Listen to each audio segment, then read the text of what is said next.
প্রিয় শিক্ষার্থীরা, আসসালামু আলাইকুম। আশা করছি সবাই ভালো আছো। আমি ফারজানা খান মজলিস আজ পড়াবো সন্ধি, ব্যঞ্জন সন্ধি। গত ক্লাসে আমরা সন্ধি পড়েছি, স্বরসন্ধি। আজকে পড়ছি ব্যঞ্জন সন্ধি। আমরা জেনেছি সন্নিহিত দুটি ধ্বনির মিলনের নাম হচ্ছে সন্ধি। আর সন্ধির উদ্দেশ্য হচ্ছে স্বাভাবিক উচ্চারণে সহজ প্রবণতা এবং ধ্বনিগত মাধুর্য সম্পাদন। এর জন্য আজকে আমরা সন্ধি পড়ছি ব্যঞ্জন সন্ধি। ব্যঞ্জন সন্ধি: স্বরে ব্যঞ্জনে, ব্যঞ্জনে স্বরে ও ব্যঞ্জনে ব্যঞ্জনে যে সন্ধি হয় তাকে ব্যঞ্জন সন্ধি বলে। এদিক থেকে ব্যঞ্জন সন্ধিকে তিন ভাগে ভাগ করা যায়। যেমন 1. ব্যঞ্জনধ্বনি যোগ স্বরধ্বনি, 2. স্বরধ্বনি যোগ ব্যঞ্জনধ্বনি, 3.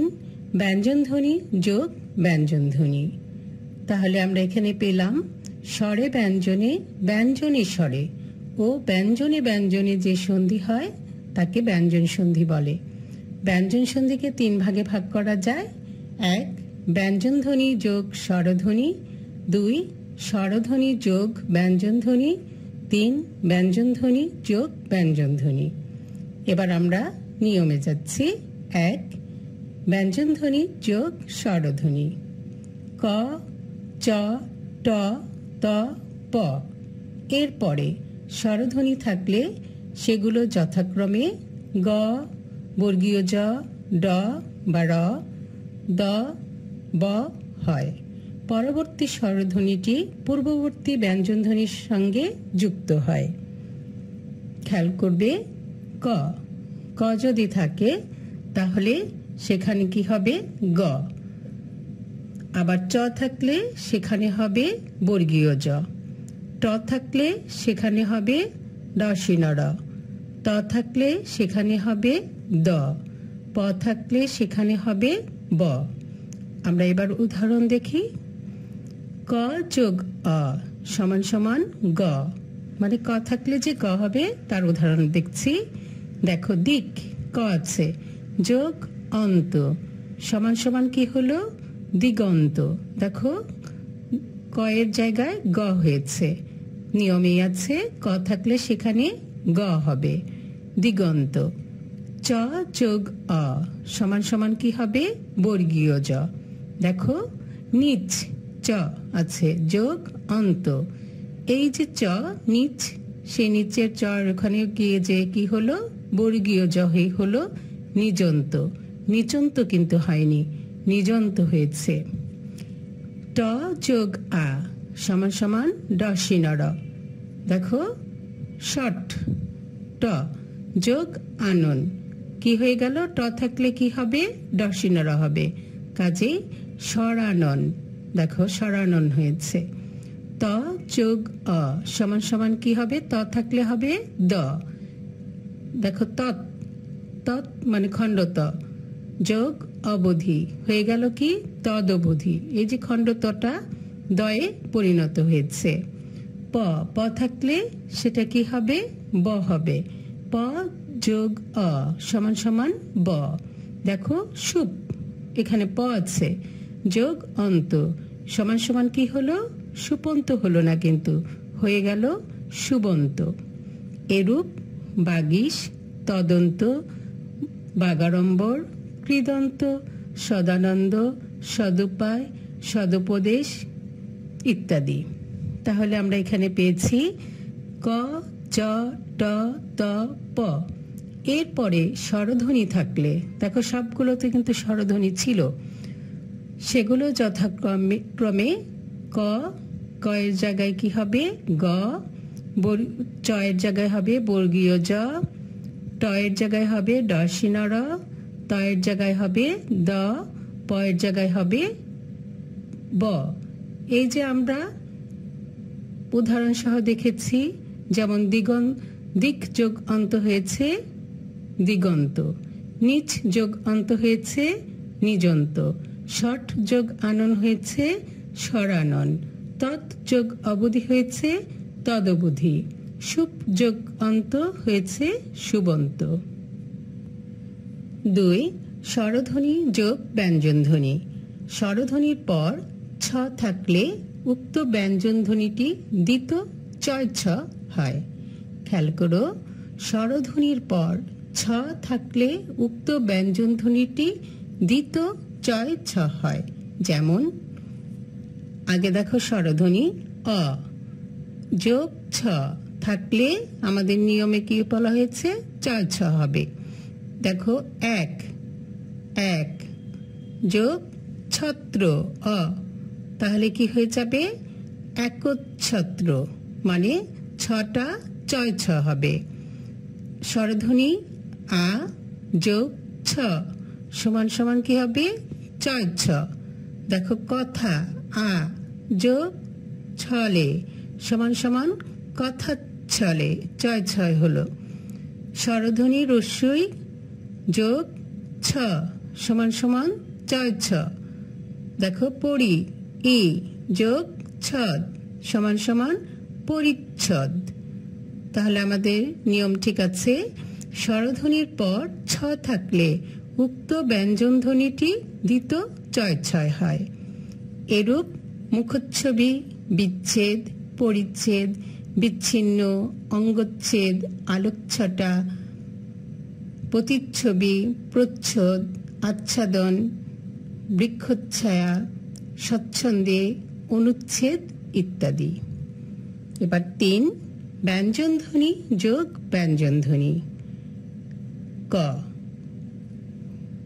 ত ও দ এর পরে চ ও ছ থাকলে ত ও দ এর স্থানে চ হয়। খেয়াল করো, ত ও দ এরপর যদি চ ও ছ থাকে তাহলে ত, যেখানে ত আছে সেখানে চ হবে, আবার যেখানে দ আছে সেখানেও চ হবে। যেমন ত যোগ চ সমান সমান চ, মানে দুইটা চ।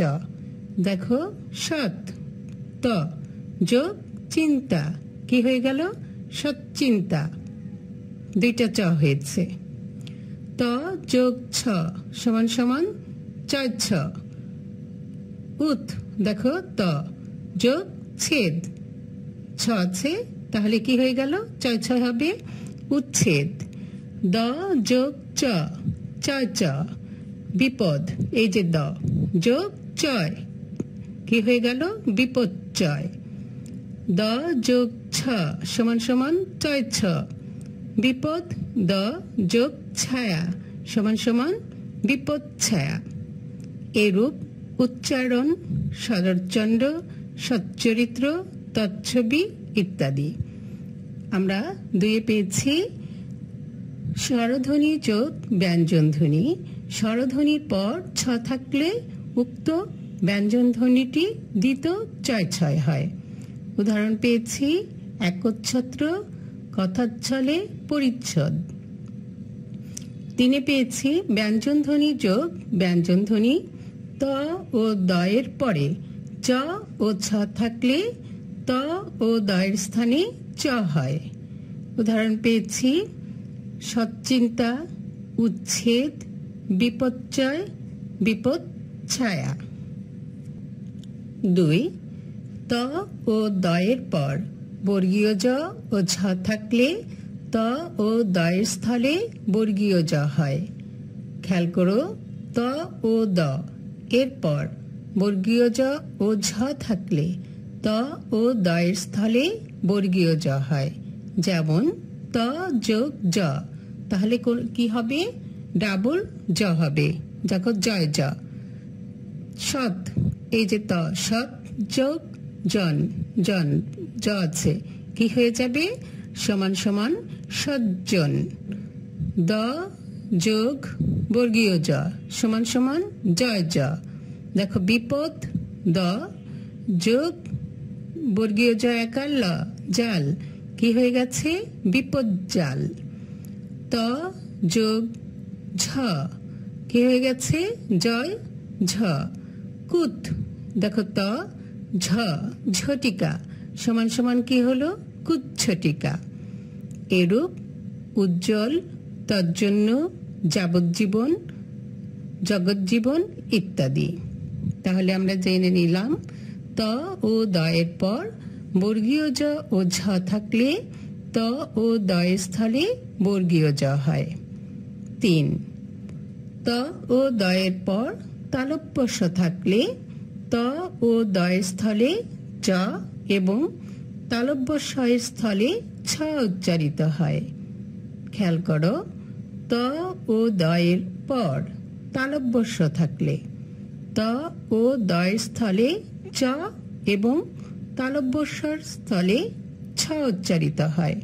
যেমন ত যোগ তালব্য স সমান সমান কি হবে? চ যোগ ছ। তাহলে সমান সমান কি হলো? চয় ছ। যেমন উত, দেখো উত ত যোগ তালব্য স বয়াকার দন্ত স শ্বাস সমান সমান কি হয়ে যাচ্ছে? উচ্ছ্বাস, উচ্ছ্বাস। এরূপ চলৎ শক্তি, উশৃঙ্খল ইত্যাদি। 4, ত ও দয়ের পর ড থাকলে ত ও দয়ের স্থানে ড হয়। খেয়াল করো, ত ও দয়ের পর ড থাকলে ত ও দয়ের স্থানে ড হয়। যেমন ত যোগ ড সমান সমান ডয় ড। উত, এই যে ত যোগ ডিন ডয় দীর্ঘিকার দন্ত ন সমান সমান কি হলো? উড্ডিন।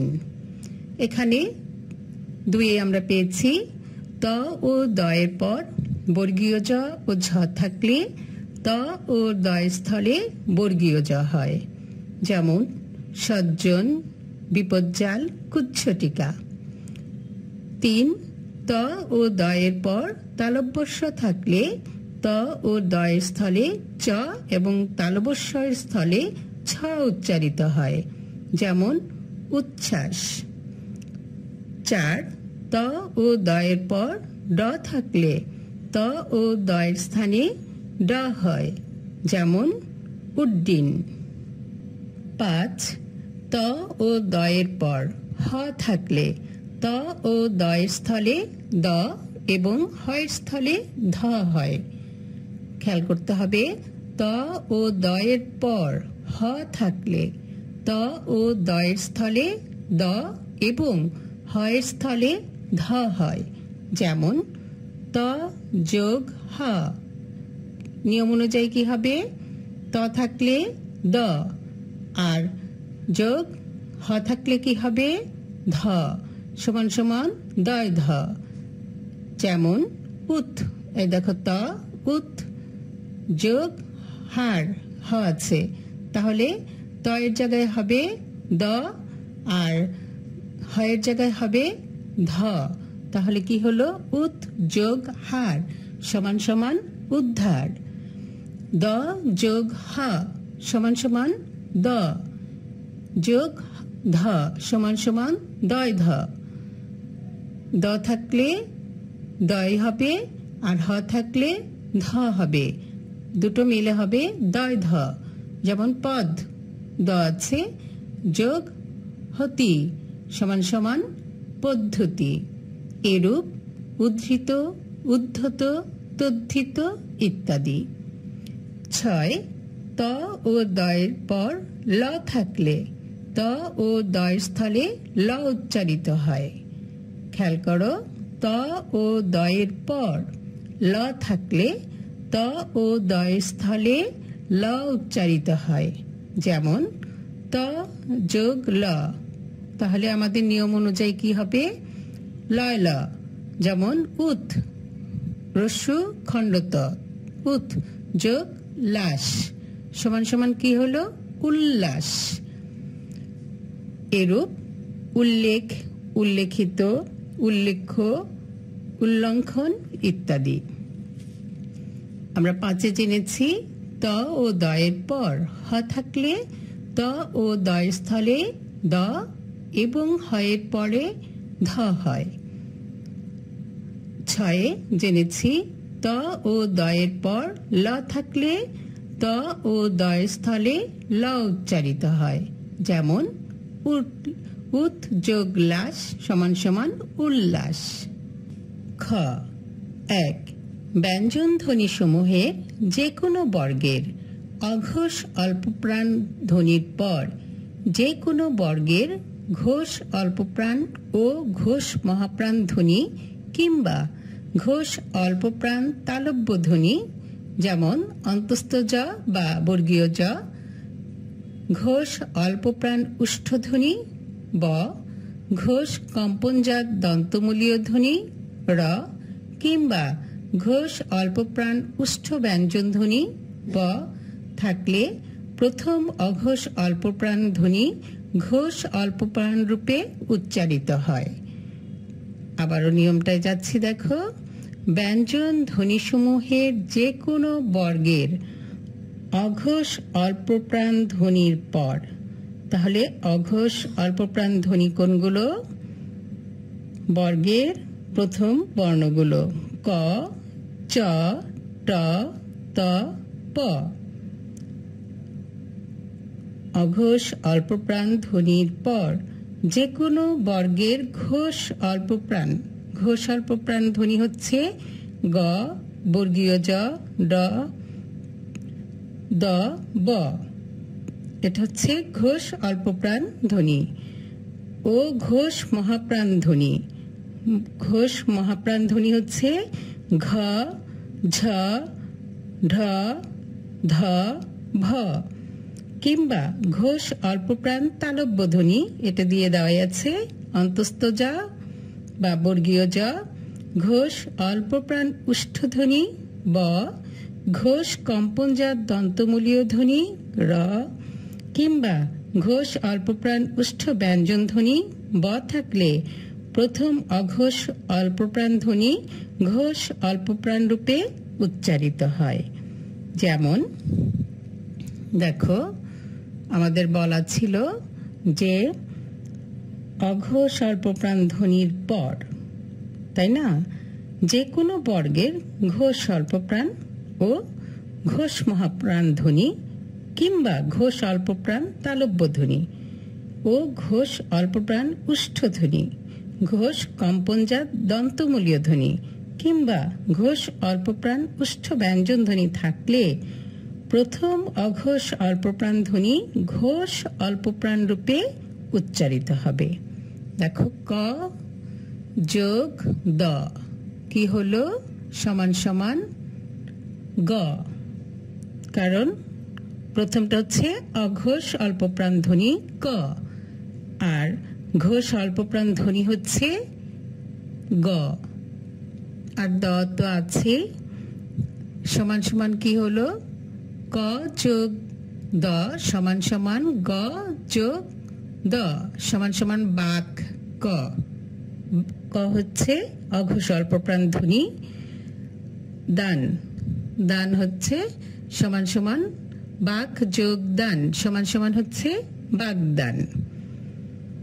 দ হচ্ছে আমাদের ঘোষ অল্পপ্রাণ ধ্বনি। ট যোগ জ সমান সমান ড যোগ অন্তস্থ জ। দেখো, ট হচ্ছে অঘোষ অল্পপ্রাণ ধ্বনি আর তার সাথে হচ্ছে আমাদের অল্পপ্রাণ তালব্য ধ্বনি অন্তস্থ জ। ষট ট যোগ যন্ত্র সমান সমান কি হবে? ষড়যন্ত্র। ত যোগ ঘ, ত হচ্ছে আমাদের অঘোষ অল্পপ্রাণ ধ্বনি আর সাথে হচ্ছে ঘ, ঘ হচ্ছে ঘোষ মহাপ্রাণ ধ্বনি। ত যোগ ঘ সমান সমান দ যোগ ঘ কি হবে? উত। ত যোগ ঘাটন কি হয়ে যাবে? দ হয়ে যাবে। ত যেখানে আছে সেখানে দ হবে। উদ যোগ ঘাটন সমান সমান উদ্ঘাটন। ত যোগ অন্তস্থ জ সমান সমান দ যোগ জ উত। ত যোগ যোগ কি হবে? উত। ত এর জায়গায় দ হবে, তাহলে হয়ে যাবে উদ্যোগ। ত যোগ ব, ব হচ্ছে ঘোষ অল্পপ্রাণ উষ্ঠ ব্যঞ্জন ধ্বনি। ত তাহলে ত যোগ ব সমান সমান দ হবে যোগ ব, যেমন উৎ ত যোগ বন্ধন কি হয়ে যাবে উদ্বন্ধন। ত যোগ র, র হচ্ছে আমাদের ঘোষ কম্পনজাত দন্তমূলীয় ধ্বনি। তাহলে ত যোগ র সমান সমান দ তো নিয়মেই হবে যোগ র, যেমন তৎ। ত যোগ রূপ, র সমান সমান কি হয়ে যাবে তদ্রূপ। এরূপ দিগ্বিজয়, উদ্যম, উদ্গার, উদ্গীরণ, উদ্ভব, বাগদাল, সদ্গুরু, বাগদেবী ইত্যাদি। তাহলে এটা আমরা জেনেছি ব্যঞ্জন ধ্বনি সমূহের যে কোনো বর্গের অঘোষ অল্পপ্রাণ ধ্বনির পর যে কোনো বর্গের ঘোষ অল্পপ্রাণ ও ঘোষ মহাপ্রাণ ধ্বনি কিংবা ঘোষ অল্পপ্রাণ তালব্য ধ্বনি অন্তস্থ জ বা বর্গীয় জ, ঘোষ অল্পপ্রাণ উষ্ঠধ্বনি ব, ঘোষ কম্পনজাত দন্তমূলীয় ধ্বনি র কিংবা ঘোষ অল্পপ্রাণ উষ্ঠ ব্যঞ্জন ধ্বনি ব থাকলে প্রথম অঘোষ অল্পপ্রাণ ধ্বনি ঘোষ অল্পপ্রাণ রূপে উচ্চারিত হয়। পেয়েছি বাগদান, ষড়যন্ত্র, উদ্ঘাটন, উদ্যোগ, উদ্বন্ধন, তদ্রূপ ইত্যাদি। 2 ও ইয় মূর্ধন দন্তন ম পরে থাকলে পূর্ববর্তী অঘোষ অল্পপ্রাণ স্পর্শধ্বনি সেই বর্গীয় ঘোষ স্পর্শধ্বনি কিংবা নাসিক্য ধ্বনি হয়। তোমরা তো জানো উপরের যে 5টি বর্ণ এগুলো হচ্ছে নাসিক্য ধ্বনি বা নাসিক্য বর্ণ।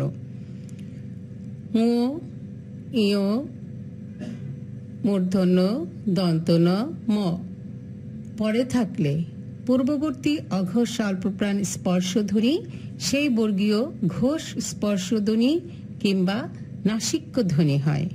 যেমন ক যোগ ন কি হবে গ যোগ ন। উদাহরণ দেখি, দিক দেখো ক আছে, তারপরে আছে যোগ নির্ণয়, নির্ণয় নদ নয় ঋষিকার মূর্ধন্য নয়ের উপর রেপ অন্তস্থ সমান সমান কি হবে দিগ, দিগ ক জায়গায় হবে গ, আর নির্ণয়, নির্ণয় ঠিক আছে। পরে দেখি ত যোগ ম সমান সমান দ বা দন্তন্য যোগ ম। তৎ দেখো ত আছে যোগ মধ্যে কি হয়ে যাবে তন্মধ্যে, তদ তর জায়গায় দ হলো মধ্যে ঠিকই আছে, এখানে আবার তন্মধ্যেও হতে পারে। কাজেই ও ইয় মূর্ধন্য দন্তন ম পরে থাকলে পূর্ববর্তী অঘোষ স্বল্পপ্রাণ স্পর্শধ্বনি সেই বর্গীয় ঘোষ স্পর্শধ্বনি কিংবা নাসিক্য ধ্বনি হয়। আমরা দেখেছি দিক নির্ণয় বা দিক নির্ণয় তন্মধ্যে বা তন্মধ্যে। এরূপ দেখো এরূপ ক্ষেত্রে সাধারণত নাসিক্য ব্যঞ্জনই বেশি প্রচলিত। দেখো বাগযোগময় বাংময়, তৎযোগময় তন্ময়, মৃৎযোগময় মিন্ময়, জগৎযোগনাথ জগন্নাথ। আরো আছে উন্নয়ন, উন্নীত, চিন্ময় ইত্যাদি। 3 ময়ের পর যে কোনো বর্গীয় ধ্বনি থাকলে ম ধ্বনিটি সেই বর্গের নাসিক্য ধ্বনি হয়। খেয়াল করতে হবে ময়ের পর যে কোনো বর্গীয় ধ্বনি থাকলে ম ধ্বনিটি সেই বর্গের নাসিক্য ধ্বনি হয়। যেমন ম যোগ ক, ম কি হয়ে যাবে ও যোগ ক, দেখো সম ম আছে যোগ কা, এই মটা কি হয়ে যাবে ও, আর কা শঙ্কা। ম যোগ চ, ম হয়ে যাবে নিয় যোগ চ, যখন সম যোগ চয় সমান সমান কি হয়ে গেল সঞ্চয়। ম যোগ ত, ম কি হয়ে যাবে ন যোগ ত, ত, সম যোগ তাপ হয়ে যাবে সন্তাপ। এরূপ কিম্ভূত, সন্দর্শন, কিন্নর, সম্মান, সন্ধান, সন্ন্যাস ইত্যাদি।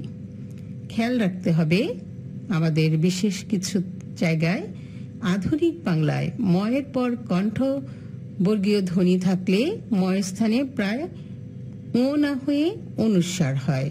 যেমন সমযোগগত, সঙ্গত, অহম যোগকার, অহংকার, সমযোগখা, সংখ্যা। এরূপ সংকীর্ণ, সঙ্গীত, সংগঠন, সংঘাত ইত্যাদি। 4. ময়ের পর অন্তস্থ ধ্বনি অন্তস্থ জ, র, ল, ব কিংবা তালব্য স, মূর্ধন্য স, দন্ত স, হ থাকলে ময়ের স্থলে অনুস্বার হয়। খেয়াল করতে হবে ময়ের পর অন্তস্থ ধ্বনি অন্তস্থ জ, র, ল, ব কিংবা তালব্য স, মূর্ধন্য স, দন্ত স, হ থাকলে ময়ের স্থলে অনুস্বার হবে। যেমন সম যোগ জম, মর জায়গায় কি হওয়ার কথা? অনুস্বার। তাহলে কি হয়েছে? সংযম। সমযোগবাদ, ময়ের জায়গায় হবে অনুস্বার, তাহলে কি হবে? সংবাদ। সংবাদ কিন্তু হয়নি, হয়েছে সংবাদ। সমযোগ রক্ষণ হয়েছে সংরক্ষণ। সমযোগ লাভ হয়েছে সংলাপ। সমযোগশয় সংশয়। সমযোগসার সংসার। সমযোগহার সংহার। 4 নিয়মে আছে ময়ের পর অন্তস্থ ধ্বনি অন্তস্থ জ, র, ল, ব কিংবা তালব্য স, মূর্ধন্য স, দন্ত স, হ থাকলে ময়ের স্থলে অনুস্বার হবে। আরও উদাহরণ আছে বারংবার, কিংবা, সংবরণ, সংযোগ, সংযোজন, সংশোধন, সর্বংসহা, স্বয়ংবরা ইত্যাদি। 5. চ ও বর্গীয় জয়ের পরে নাসিক্য ধ্বনি তালব্য হয়। দেখো চ যোগ ন, চ কি হয়ে গেছে? চ চয় আছে, আর নটা কি হয়েছে? নাসিক্য ধ্বনি তো দন্ত ন, কি হয়ে গেছে? নিয়। তাহলে চাচ, চ আছে যোগ না, কি হয়ে যাবে? মর আকার, যাচ, যাচ না। রাজযোগ নি, কি হয়ে যাচ্ছে? রাজ্ঞী। বর্গীয় যোগ, বর্গীয় জ যোগ ন সমান সমান বর্গীয় যোগ যোগ ইয়, কি হবে? জজ যোগ ন, কি হয়ে যাচ্ছে? যজ্ঞ। 6. দ ও ধয়ের পরে ক, চ, ট, ত, প, খ, ছ, ঠ, থ, ফ থাকলে দ ও ধয়ের স্থলে অঘোষ অল্পপ্রাণ ধ্বনি হয়। অঘোষ অল্পপ্রাণ ধ্বনি কোনগুলো? বর্গের প্রথম বর্ণগুলো ক, চ, ট, ত, প, তাই না? তাহলে আমরা জেনেছি দ ও ধয়ের পরে ক, চ, ট, ত, প, খ, ছ, ঠ, থ, ফ থাকলে দ ও ধয়ের স্থলে অঘোষ অল্পপ্রাণ ধ্বনি হবে। দেখো দ অবলিক ত, তদ, দ আছে যোগ কাল, তৎকাল, কি হয়ে গেছে? তৎকাল, খণ্ডত হয়েছে। ধ যোগ বা ধ লিক্ত, খুদ যোগ পিপাসা, কি হলো? ধ আছে এখানে খুদ পিপাসা। 7. দ কিংবা ধয়ের পর দন্তস থাকলে দ ও ধয়ের স্থলে অঘোষ অল্পপ্রাণ ধ্বনি হয়। যেমন বিপদ যোগ সংকুল, কি হয়ে যাবে? বিপদ সংকুল। দ কিংবা ধয়ের পরে দন্তস থাকলে দ ও ধয়ের স্থলে অঘোষ অল্পপ্রাণ ধ্বনি হবে। উদাহরণ পেয়েছি বিপদ যোগ সংকুল, বিপদ সংকুল। মূর্ধন্য ষয়ের পরে ত বা থ থাকলে যথাক্রমে ত ও থ এর স্থানে ট ও ঠ হয়। যেমন কৃষ, দেখো মূর্ধন্য ষ আছে, যোগ তি সমান সমান কি হবে? কৃষ্টি, ট হবে। তর জায়গায় ট হবে। ষষ্ঠ যোগ থ কি হবে? ঠর জায়গায় ষষ্ঠ, থ হলে সেখানে ঠ হবে। মূর্ধন্য ষয়ের পরে ত বা থ থাকলে যথাক্রমে ত ও থ স্থানে ট ও ঠ হয়। যেমন কৃষ্টি, ষষ্ঠ। 9. বিশেষ নিয়মে সাধিত কতগুলো সন্ধি। এটা বিশেষ নিয়ম। উৎ যোগ স্থান উত্থান, সমযোগকৃত সংস্কৃত, সমযোগকার সংস্কার, পরিযোগকার পরিষ্কার, উৎ যোগ স্থাপন উত্থাপন, এরূপ সংস্কৃতি, পরিষ্কৃত ইত্যাদি। 10. কতগুলো সন্ধি নিপাতনে সিদ্ধ হয়। যেমন আ যোগ চর্য আশ্চর্য, বৃহৎ যোগপতি বৃহস্পতি, মনস যোগ ঈশা মনীষা, গো যোগ পদ গোষ্পদ, তৎ যোগ কর তস্কর, ষট যোগ 10 ষোড়শ, বন যোগপতি বনস্পতি, পর যোগ পর পরস্পর, 1 যোগ 10 একাদশ। আমরা আজকে ব্যঞ্জন সন্ধি পড়েছি, ব্যঞ্জন সন্ধি নিয়মগুলো জেনেছি। আমি আশা করব তোমরা ভালো করে শুনবে ও বোঝার চেষ্টা করবে। যে যে জায়গায় তোমরা বুঝতে পারবে না, আমার ফোন নম্বর তো তোমরা জানো, আমাকে জানাবে, বুঝে নেবে। একবার বুঝতে পারলে তোমাকে আর কখনো বারবার চেষ্টা করে বুঝতে হবে না। তোমরা সবাই ভালো থেকো, সুস্থ থেকো। আল্লাহ হাফেজ।